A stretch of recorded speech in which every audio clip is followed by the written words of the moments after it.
Hey, what's happening, guys? So I'm gonna walk you through how I was able to lose over 70 pounds of body fat.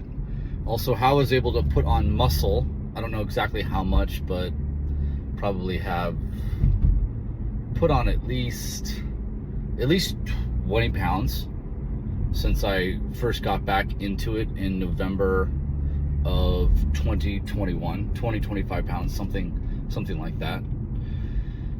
Just basically getting to the point where the mindset has been non-negotiable.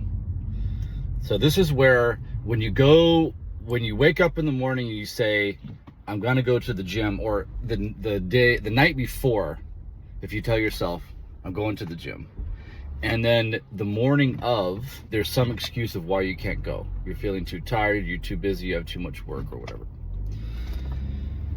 So basically, in my mind, I built a structure that continued to get stronger and stronger.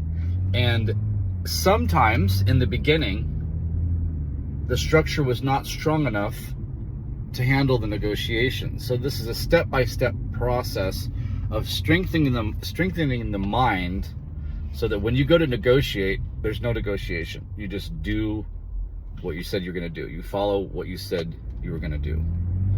So in the beginning, you make yourself a realistic goal of a frequency that you're going to do the particular thing. So let's take the gym, for example. And then you have a game plan of what you're actually going to do there, and you try to adhere to that the best you can. And what I do is I use the word tether, which is basically just connect reasons why that are very important to me, that are in line with my true authentic self, my values, and I lean on those, I pull on those reasons, and there's several reasons regularly when I go through the negotiation process. So, for example, I wasn't feeling good when I was overweight. I literally wasn't feeling good. I had low energy, and I wasn't sleeping well, and my cognitive abilities, the way that I was thinking, wasn't good. I mean, it was just a list on and on. So one of the reasons why I wanted to lose the body fat was to alleviate that suffering. And that was a big deal. And I wanted to alleviate that temporarily and also long term. So I had basically two tethers: to get rid of those problems in the immediate and not have those problems down the road. Also, aesthetics. I didn't want to look in the mirror and be displeased. I didn't want to look in the mirror and have that be a reflection of all of the laziness and all the negotiations that I had. So that was another one. And that was for the short term and also for the long term. So that's two more tethers. Another one is that when I visited my kids, when I saw my wife, when I saw my parents, when I saw my friends or my family members or people at the gym or whatever, I didn't want to be embarrassed because I was obviously being way too lazy and eating too much garbage to have a body that was just falling apart. So there was another reason. Also, longevity. I didn't want to suffer when I got older, being on all kinds of drugs for my heart, for blood pressure, for whatever. Not being able to think, having higher risk of death from so many different things. I didn't want any of that. Also, I didn't want to be able to be debilitated. I didn't want to be impaired physically and mentally when I was older, in the sense of, like, my bones are brittle and my muscles are weak and I cannot, even play with my grandkids, or I can't go on a nice hike when I'm 70 years old with my family or my friends. I can't travel, I can't explore. I didn't want that. So that was another one. Just general suffering throughout the days and the years, especially in old age. I didn't want to go through that. And wanted to be a good example for people. I wanted to be able to function at work better. I wanted to be able to eventually get into business that was around fitness. I wanted to be able to make money with the progress that I made by changing my lifestyle. So it's a huge list. Make a big list of the reasons why. And when you go to negotiate, saying I'm too tired or whatever, then you have to go that list and say, hey, if I don't do this on a regular basis, these are going to be the side effects.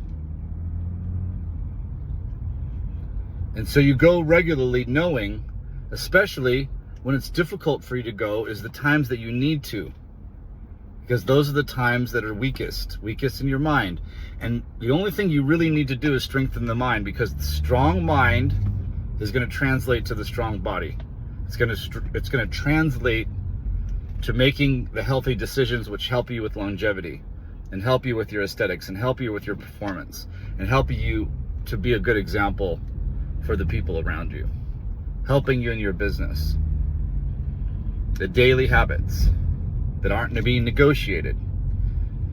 When you go to think about the food that built the body that you have now, you can't just keep on doing the same thing over and over and still build a different body with the same type of food, the same type of lifestyle.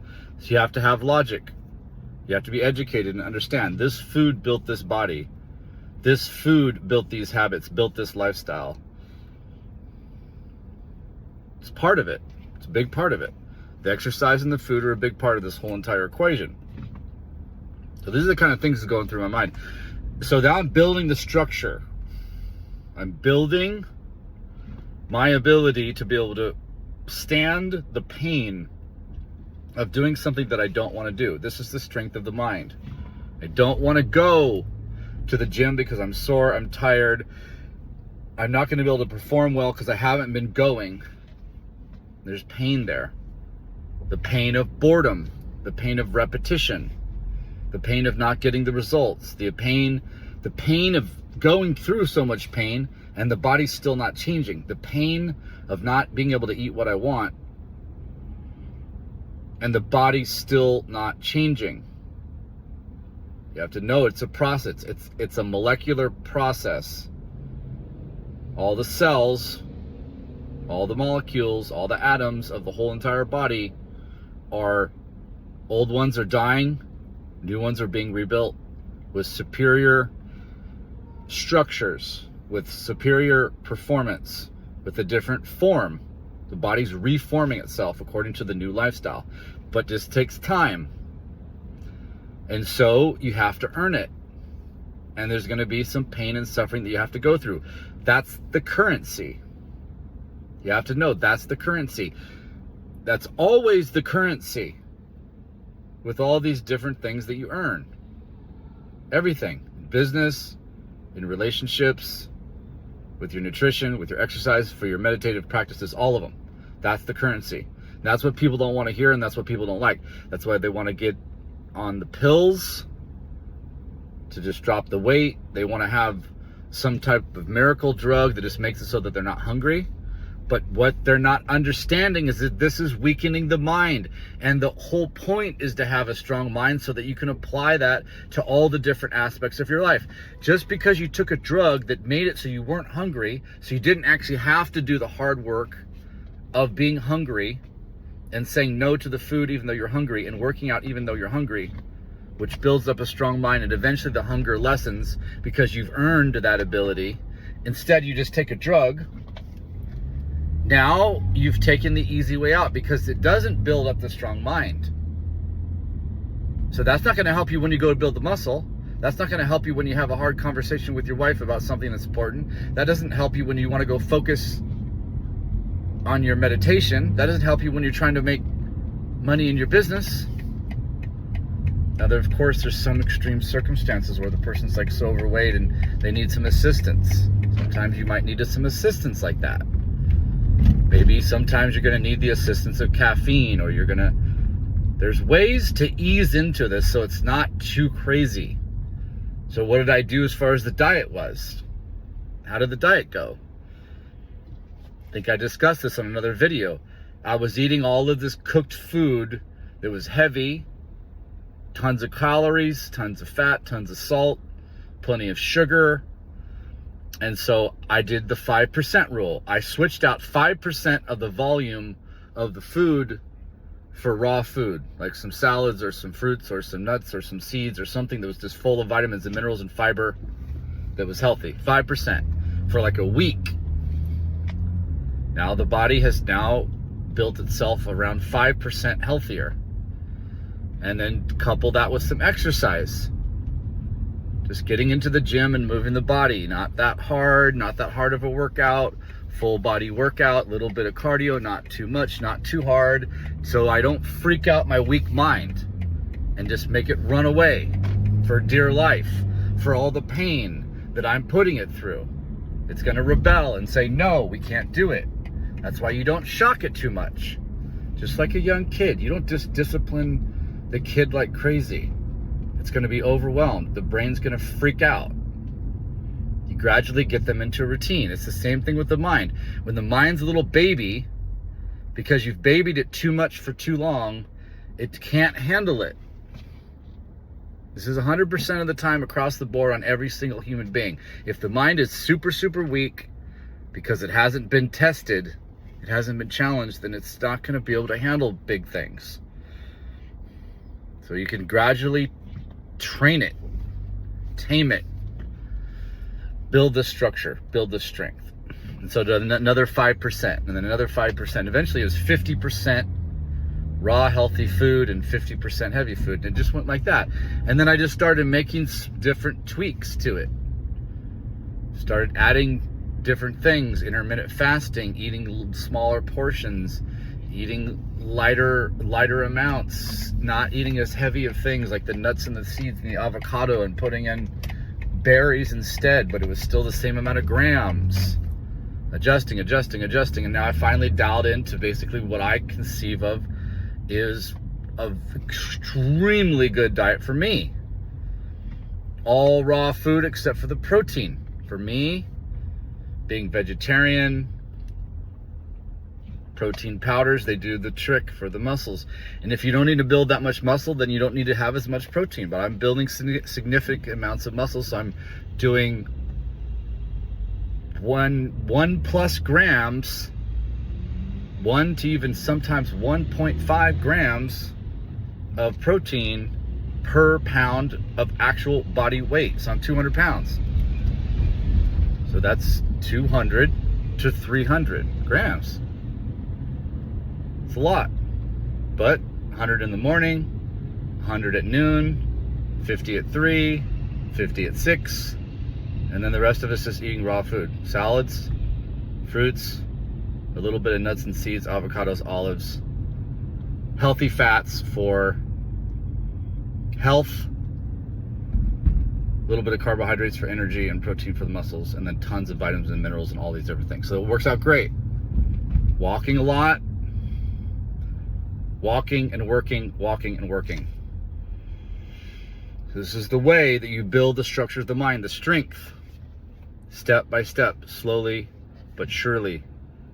And it took me nearly 2 years to get to where I am now, but I have the long vision. I'm not even close to done.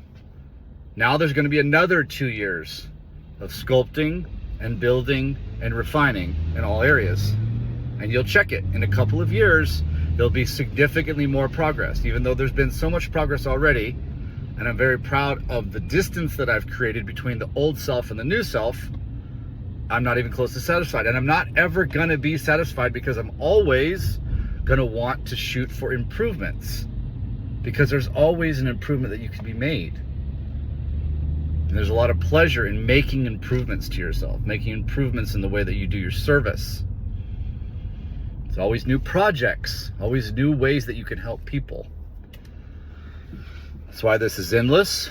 That's why you're going to have the dopamine giving you the pleasure, because you're going to be seeking out new and novel ways to be able to do your service and be able to improve and grow and contribute to the world. It's an endless process. That's a wonderful process that you're always going to feel good about.